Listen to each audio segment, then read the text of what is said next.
ഇന്ന് നമ്മുടെ നാട്ടിൽ പൊതുവെ നിരീക്ഷിച്ചാൽ വീടുകളിൽ അതിഥികളുടെ സന്ദർശനങ്ങൾ കുറഞ്ഞു വരികയാണ്. അത് കേരളത്തിലെ സാമൂഹിക സാഹചര്യത്തിന്റെ പ്രതിഫലനം കൂടിയാണെന്ന് വേണമെങ്കിൽ പറയാം.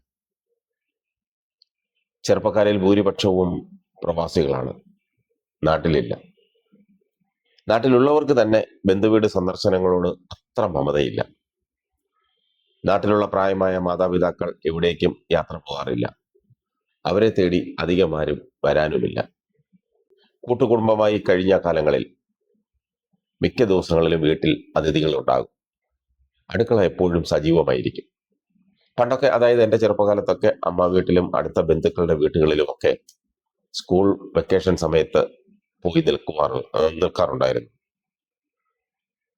ഒരാഴ്ചയും രണ്ടാഴ്ചയും ഒക്കെ നിൽക്കും. അവിടെയും കളിക്കാൻ സമയപ്രായക്കാരുണ്ടെങ്കിൽ എത്ര ദിവസം വേണമെങ്കിലും അവിടെ നിൽക്കാം. അവിടെ കൂട്ടുകാരോടൊപ്പം കളിച്ച് നടക്കും.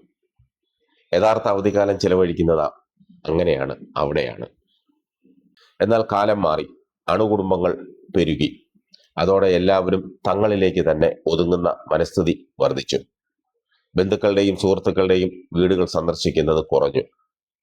ഒരു കാലത്ത് പത്രാസ് കാണിക്കാൻ വീടുകളിൽ ഏറ്റവും കമനീയമായി ഒരുക്കിയിരുന്ന ഇടം സ്വീകരണ മുറിയായിരുന്നു. തേക്കിൽ കടഞ്ഞെടുത്ത സെറ്റിയും സോഫയും ടീപ്പോയും ഒക്കെ അലങ്കാരമായിരുന്നു. വീട്ടിലെ സ്വീകരണ മുറി കണ്ടാൽ വീട്ടുകാരുടെ ആഢ്യത്വം അളക്കാം എന്നൊരു അലിഖിത സിദ്ധാന്തമുണ്ടായിരുന്നു.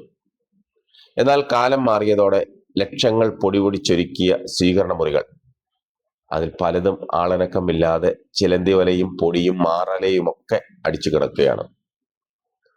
നമ്മൾ ആരെയും കുറ്റം പറഞ്ഞിട്ട് കാര്യമില്ല. പുറമെ കാണിക്കില്ലെങ്കിലും വീട്ടിലേക്ക് അതിഥികൾ വരുന്നതിനോട് ഇന്ന് പലർക്കും ഉള്ളിൽ വലിയ താല്പര്യമില്ല. പലരുടെയും വീടിന്റെ ഗേറ്റും മതിലും അത് അടിവരയിടുന്നതാണ്. നിങ്ങൾക്ക് ഇവിടേക്ക് പ്രവേശനമില്ലെന്ന് പറയാതെ പറയുന്ന വിധമാണ് പലരും ഗേറ്റും മതിലും ഒക്കെ നിർമ്മിക്കുന്നത്. ഒരുപാട് കാശുള്ള പലരും 15 മുതൽ 20 ലക്ഷം രൂപ വരെ മതിലും ഗേറ്റും നിർമ്മിക്കാൻ തന്നെ ചെലവിടുന്നു. വലിയ രാജകൊട്ടാരങ്ങളെ അനുസ്മരിപ്പിക്കുന്ന കടാക്കടിയൻ മതിലും ഗേറ്റുമാണ് ഇത്തരം വീടുകളിൽ കാണാൻ കഴിയുന്നത്. ഭൂരിഭാഗവും ഓട്ടോമാറ്റിക് ഗേറ്റുകളാണ്. നമുക്ക് തോന്നിയതുപോലെ വലിച്ചു മാറ്റി കയറി ചെല്ലാൻ സാധിക്കില്ല. മതിലിലെ ഡോർ ഫോണിൽ വിരലമർത്തുമ്പോൾ നമ്മുടെ വീഡിയോ ദൃശ്യം അകത്തുള്ളവർക്ക് കാണാൻ പറ്റും. എന്നിട്ട് ബട്ടൺ അമർത്തുമ്പോൾ മാത്രമാണ് ഗേറ്റ് തുറക്കുക. ഈ പുകിലിന് ഒന്നും പോകേണ്ടെന്ന് കരുതി ഭവന സന്ദർശനങ്ങൾ ഒഴിവാക്കുന്നവരാണ് നമ്മളിൽ ഏറെ പേരും. കുറച്ചു കാലം മുൻപ് വരെ വീടുകളിൽ 2 ലിവിംഗ് സ്പേസുകൾ ഉണ്ടായിരുന്നു. അതിഥികൾക്കായി ഒരു ഫോർമൽ ലിവിങ്ങും വീട്ടുകാർക്കായി ഫാമിലി ലിവിങ്ങും. ഇപ്പോൾ അധികം അതിഥികൾ വരാനില്ലെന്ന് മനസ്സിലാക്കി മിക്ക വീടുകളിലും ഒരു ലിവിംഗ് സ്പേസ് മാത്രമേ ഒരുക്കാറുള്ളൂ. അവിടെ ഒരു സോഫയും 2 കസേരയും മാത്രം. സ്ക്വയർ ഫീറ്റും കാശും ലാഭം. ഇങ്ങനെ പോകുന്നു നമ്മുടെ ജീവിത രീതികൾ. നമുക്ക് പ്രതീക്ഷിക്കാമോ പഴയ കാലം തിരിച്ചു വരുമെന്ന്? ഒരിക്കലുമില്ല.